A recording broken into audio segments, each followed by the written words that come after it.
Assalomu alaykum, hurmatli kuzatuvchilar. Mana bugun sizlarga men bitta ko'p so'raladigan savollardan bittasiga javob berib o'tmoqchiman.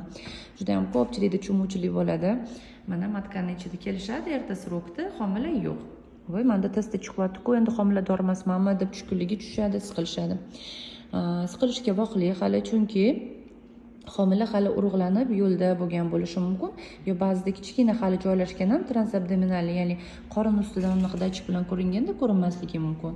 Biz shuning uchun mana transvaginalli mana bunaqa dachikimiz bilan matkani ichkarisiga mana matka bo'ladigan bo'lsa, mana shu matkani faqatgina qinga kirib, qin orqali ko'rishimiz mumkin. Matkani ichiga kirmaymiz, mana shu qin orqali ko'ramiz va bunda dostoverniy informatsiya bo'ladi. Ya'ni ertasi roklarda ham mana shunaqa kirganimizda matkani ichida mana shu yerda homilani yaxshiroq ko'ramiz va endi kichkina joylashgan homilani ham topib olishimiz mumkin.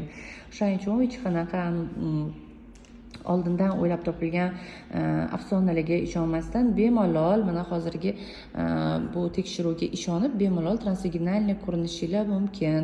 Hammalarga xayrli, chiroyli, yengil o'tadigan homiladorlik tilab qolaman. Sog' bo'linglar, salomat bo'linglar.